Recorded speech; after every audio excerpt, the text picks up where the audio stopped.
কুফার দিকে রওনা দিবেন।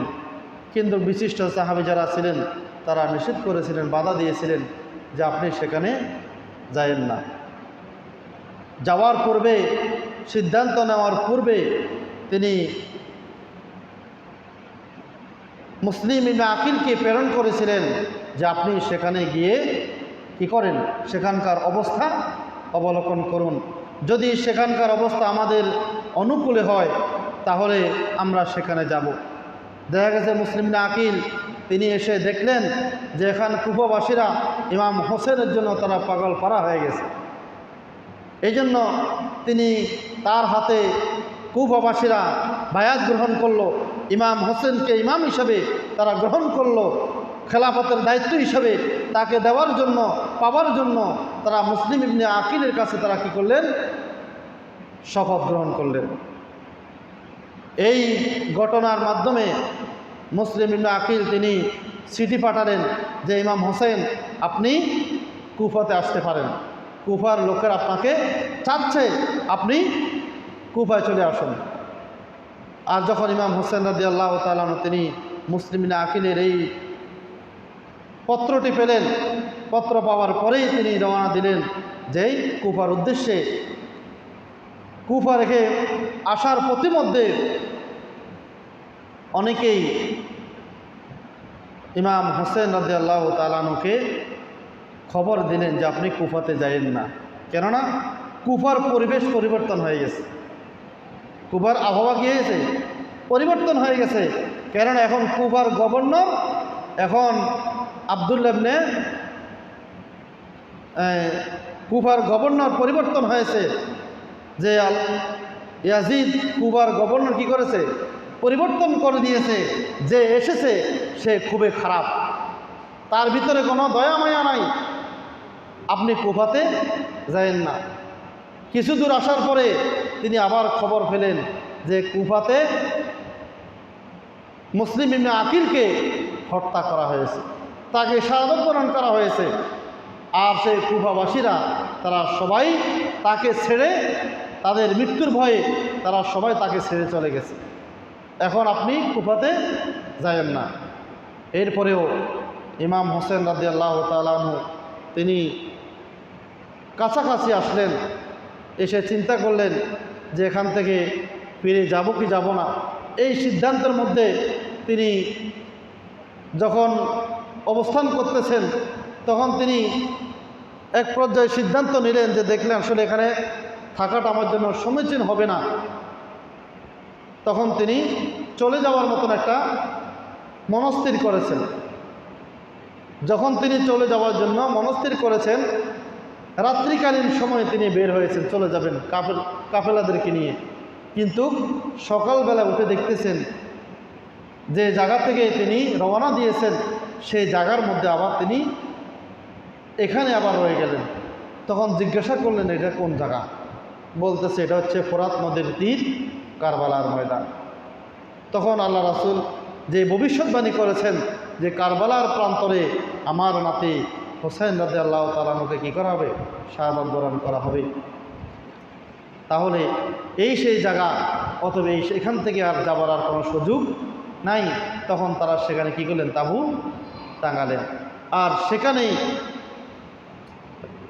হযরতে ইমাম হোসেন রাদিয়াল্লাহু তাআলা আনহু তার পরিবার পরিজন নিয়ে সেখানে কি করলেন, তাঁবু টাঙালেন। এবং এখানেই একে একে ইয়াজিদ বাহিনীর সাথে তারা মোকাবেলা করতে করতে তৃষ্ণার্ত অবস্থায় থেকে তারা বহুদিন এই ইয়াজিদ বাহিনীর সাথে তারা মোকাবেলা করলেন। কিন্তু শেষ পর্যন্ত তারা ইমাম হোসেন রাদিয়াল্লাহু তাআলা আনহু তাদেরকে 3টা শর্ত দিয়েছেন। কয়টা শর্ত? 3টা শর্ত দিয়েছেন যে তোমরা আমি যেখান থেকে এসেছি আমাকে সেখানে যাওয়ার জন্য আমার পথকে ছেড়ে দাও, আমি যেখান থেকে এসেছি আমি সেখানে চলে যাব। আর 2 নম্বর শর্ত দিয়েছে যে আমি অথবা এখানকার কোনো একটা জায়গা, নিরিবিলি জায়গা, যে জায়গার মধ্যে আমি বসবাস করব, যেখানে তোমাদের কোনো ক্ষতি হতে হবে না, আমাকে নীরব একটি নিস্তব্ধ একটা জায়গা দেখাই দাও যে ওই জায়গার মধ্যে আমি বসবাস করব। আমরা তোমাদের কোনো কারণ ক্ষতির কারণ হব না।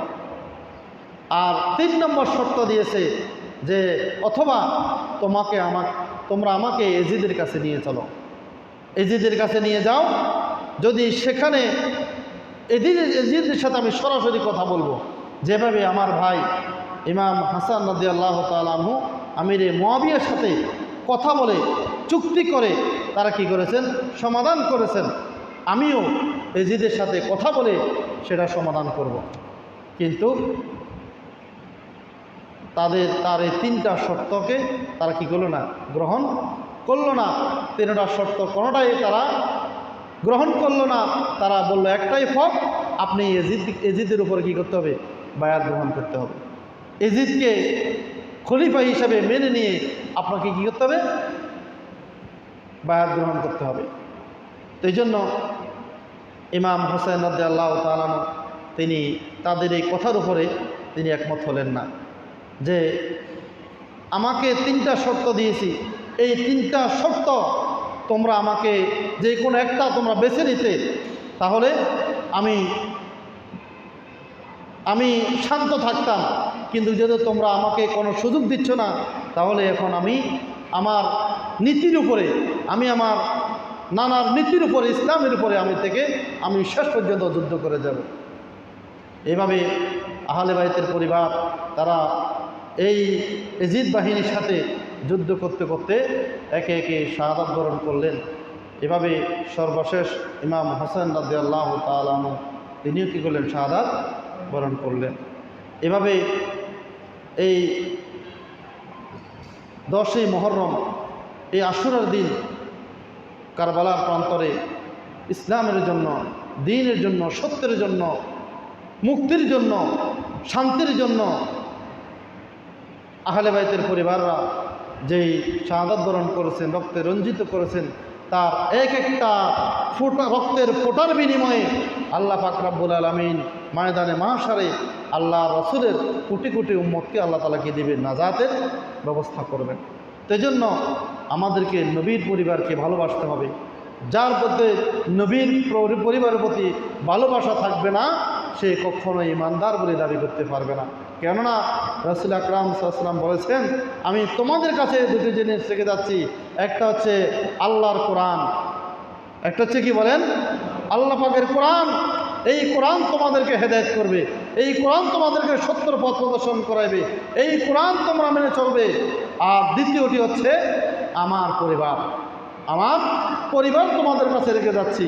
অতএব আমার পরিবারের প্রতি তোমরা সদয় হবে, ভালোবাসা রাখবে, মহব্বত রাখবে। তো আসুন আমরা এই শুহাদায়ে কারবালার এই মাহফিলে আমরা আজকে আল্লাহ রাসূলের প্রিয় কলিজার টুকরা নাতি ইমাম হাসান এবং হুসাইন রাদিয়াল্লাহু তাআলা আনহু সেই মর্মান্তিক হৃদয় বিদারক ঘটনাকে কেন্দ্র করে শুহাদায়ে কারবালার মাহফিলের উদযাপন করার জন্য আমরা সকলেই যেন যথাসময়ে আসতে পারি এবং কিয়ামতের ময়দানে বলতে পারি যে আমরা ইমাম হোসেনকে ভালোবাসি, ইমাম হাসানকে ভালোবাসি। তাদের সময় আমরা ছিলাম না, কিন্তু আমরা ইতিহাসের পাতা থেকে, রাসূলের হাদিস থেকে আমরা এই কথাগুলো শুনে আমরা তাদের প্রতি ভালোবাসা জন্মেছে, আমরা তাদেরকে ভালোবাসি, এতটুকু যেন আমরা বলতে পারি।